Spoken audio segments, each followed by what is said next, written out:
Case upcoming Jurassic World reboot மூவிக்கான plot and shooting and casting update கிடைச்சிருக்கு. ஒரு fresh இயரா ஸ்டார்ட் ஆக போகுது. பழைய ஜுராசிக் பார்க் படங்கள் வைப்ல இந்த ரீபூட் பண்ற மூவி இருந்தா சம தரமா இருக்கும். டைனோசர் எல்லாம் பார்த்து நம்ம பயந்து ரொம்ப நாளாச்சு. டைனோசர் பார்த்தா இப்ப ஜாலியா என்ஜாய் தான் பண்றோம். ஆனா முன்னாடி அந்த பயத்தை திருப்பி எடுத்துட்டு வரணும். என்னதான் பண்றாங்கன்னு வெயிட் பண்ணி வைப்போம். வாங்க வீடியோக்குள்ள. ஃபர்ஸ்ட் இந்த படத்தை டைரக்ட் பண்ண போறது யாருன்னு பார்த்தோம்னா கேரத் எட்வர்ட் ஒரு டைரக்டர் தான். 2014 கால்ஸ்ல எடுத்து மான்ஸ்டர்ஸ் ஸ்டார்ட் பண்ணி வச்சது அவர் தான். அடுத்த ரீசெண்டா கம்மியான பட்ஜெட்ல விஷுவல் கிராண்டஸா கிரியேட் இந்த படம் எடுத்து கொடுத்தாரு. படம் ஸ்லோ பண்ண போனாலும் படத்தோட அந்த பட்ஜெட்டுக்கும் படத்தோட அந்த குவாலிட்டிக்கும் எங்கேயே இருக்கும். ஆக்சுவலா அது நல்ல படம். இந்த கேரத் எட்வர்ட் டைரக்டர் பழைய ஜுராசிக் பார்க் பிரான்ச்சைஸோட மிகப்பெரிய ஃபேன் அவர் கிரியேட்டர் படம் முடிச்சுட்டு இப்போதைக்கு டைரக்டிங்ல இருந்து பிரேக் எடுக்கலான்ற அந்த சமயத்துல தான் இந்த ஜுராசிக் வேர்ல்ட் ரீபூட் மூவிக்கான ஆஃபர் அவருக்கு வந்திருக்கு. ஜுராசிக் பார்க்கோட ஃபேன் பை இந்த படத்தை விடுவாரா? இப்போதைக்கு இந்த படத்தோட டைரக்டரா இவர் தான் கன்ஃபார்ம் இருக்கு. சம தரமான டைரக்டர் இவர். சம டாக்டர்ல தரமான படம் எடுப்பாரு. தோர் 5 இவர் தான் எடுக்கும் சொல்லிட்டு ஃபேன்ஸ் ஆசைப்படுறாங்க. ஏன்னா இப்போதைக்கு கிறிஸ்டம் சத்துமே கன்ஃபார்ம் பண்ணிருக்காரு. தோர் 5ன்றது இந்த டோன் ஷிஃப்ட் இருக்குன்னு. அது கண்டிப்பா டாக்டர்னும் தோர் படம் சீரியஸா இருந்தா தோர் 5 சம தரமா இருக்கும். இந்த படத்தோட அந்த ஸ்கிரிப்ட்ன்றது தரமா இருக்குன்னு சொல்லிட்டு ஸ்கார்லெட் ஜோகன்சன் கன்ஃபார்ம் பண்ணிருக்காங்க.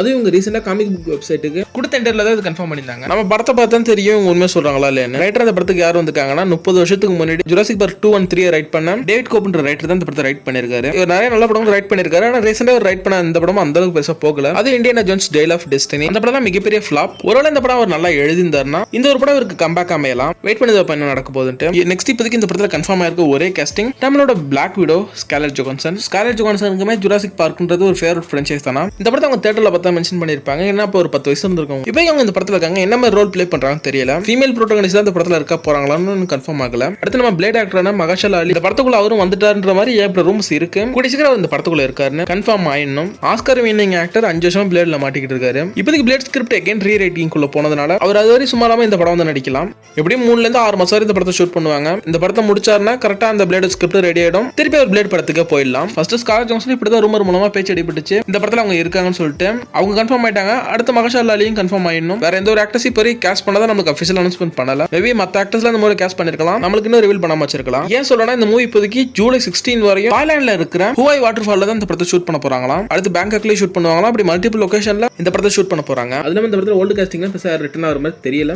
அதுக்கான பாசிபிலிட்டிஸும் கம்மி. ரீபூட்னா மோஸ்ட்லி புது ஆக்டர்ஸ் மட்டும் தான் எடுத்துட்டு வருவாங்க. அடுத்த படத்தோட பிளாட்டா கிடைச்சிருக்கிறது ஒரு தீவுல இப்போதைக்கு 3 அடல்ட்ஸ் அண்ட் 3 டீன்ஸ் மாட்டிப்பாங்களா. அவங்க யாரு எப்படி அங்க போய் மாட்டினாங்கன்னு நமக்கு தெரியல. அது டெஃபினட்டா நார்மல் ஐலாண்டா இருக்க போறது இல்ல. ஜுராசிக் பார்க் இருந்து ஒரு ஷடன் பண்ணப்பட்ட தீவா இருக்கலாம். அங்க மாட்டிருக்க அந்த 6 பேரும் அவங்க தப்பிச்சு வர மாதிரியோ இல்ல அவங்களை காப்பாத்த ஒரு குரூப் போய் டைனோசர்ஸ் அவங்கள போட்டுதல்ல அந்த க்ரூல மிச்சம் இருக்காங்களோ இந்த தீவுல ஆல்ரெடி மாட்டினவங்களும் ஒன்னு சேர்ந்து தப்பிச்சு வர மாதிரி ஸ்டோரி இருக்கலாம். அந்த இடத்துல பார்க் இருந்ததுக்கு பதிலா ஒரு ஜுராசிக் சிட்டி இருந்திருக்கலாம். ஏன்னா ரூமர் படி இந்த படத்துக்கு அதான் டைட்டில் வரப்போகுதுன்ற மாதிரி கன்ஃபார்ம் இருந்தது. ஜுராசிக் சிட்டி இப்ப மூடி இருக்க சமயத்துல இவங்க போய் மாட்டலாம். இந்த பாட்டு வந்து ஜுராசிக் பார்க் 3 தான் சிங்க் ஆகுது. 2v3 ரைட் பண்ண ரைட்டர் தான் ரிட்டர்ன் இருக்கனால அந்த 3 பிளாட் எடுத்து தூசி தட்டி இப்போ ரீரைட் பண்ணிருக்காருன்னு நினைக்கிறேன். ஜுராசிக் பார்க் படங்கள்ல 3 தான் mixed review plus low rating வாங்கியிருக்கும். பிளஸ் கம்மியான கலெக்ஷன் கம்மியான டியூரேஷன் சொல்லிட்டு நிறைய விஷயங்கள் அந்த படம் அடி வாங்கியிருக்கும். அதுக்கு பிகின் த ரீசன் பாத்தீங்கன்னா நிறைய விஷயம் சொல்லப்படுது. இந்த படத்தை ஸ்பீல்பர்க் டைரக்ட் பண்ணல. அவர் இந்த படத்துல வெளில போயிட்டாரு. யூனிவர்சல் ஜோன் ஜான்ஸ்டன் ஒரு டேரக்டர் உள்ள கொண்டு வந்தாங்க. ஸ்கிரிப்ட் ஃபினிஷ் ஆகாம தான் இவங்க ஷூட்டிங் போயிருக்காங்க.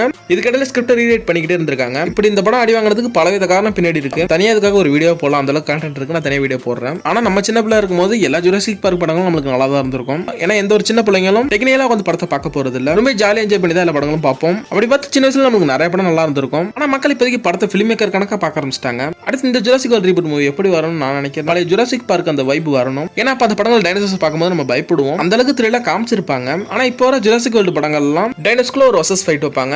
அடுத்து ஏதாச்சும் ஒரு பிரச்சனைனா ஹீரோ தோவர்னு சொல்லிட்டு வண்டியை திருட்டு கிளம்பிடுவாரு. இந்த வேர்ல்டு பிரான்ச்சைஸ் கிட்டத்தட்ட டைனோசர்ஸ் தான் நம்மளுக்கு கிட்டத்தட்ட ஃப்ரெண்டா பழக்கி விட்டுருக்கு. வேர்ல்டு பிரான்ச்சைஸ்ல ஃபர்ஸ்ட் படம் நல்லா இருக்கும். ஃபாலின் கிங்டம் அண்ட் டொமினியன் ரெண்டுமே ஒர்க் அவுட் ஆகல. ஆல்மோஸ்ட் செத்து போன இந்த பிரான்ச்சைஸை திருப்பி உயிர் கொடுக்க ஒரு ரீபூட் படம் எடுக்கிறாங்க. இது ஒர்க் அவுட் ஆச்சுன்னா அடுத்த படங்கள் இந்த பிரான்ச்சைஸ்ல வரும். இல்லையா ஹாலிவுட்ல பல பிரான்ச்சைஸ் தான் குழி தோண்டி போச்சிருக்காங்க. அதோட சேர்த்து இதையும் புதைச்சிட வேண்டியதான். இந்த பிரான்ச்சைஸை யூனிவர்ஸ் விடாம ஏன் இன்னும் படம் பண்ண ஆசைப்படுறாங்கன்னா யூனிவர்சல் இருக்க நிறைய பிரான்ச்சைஸ்ல இது ஒரு பில்லியன் பிரான்ச்சைஸ். இது அது இல்லாம விஷுவல் கிராண்ட்லைஸ் வச்சு மட்டுமே இப்போதைக்கு மக்கள்கிட்ட படத்தை ஓட்டிலாம் நினைச்சா முடியாது. ஏன்னா மக்கள் பல விஷுவல் கிராண்ட்லைஸ் படங்கள் பார்த்துட்டாங்க. கதன்ற ஒரு விஷயம் நல்லா இருந்தா மட்டும்தான் இந்த பிரான்ச்சைஸை கம்பேக் கொடுக்க முடியும். இல்லைன்னா மக்கள் டாடா பை பைன்னு சொல்லிடுவாங்க. இந்த படம் எப்படி வரப்போகுதுன்னு வெயிட் பண்ணி தான் பார்க்கணும். ஓகே, இந்த வீடியோ முடியுது.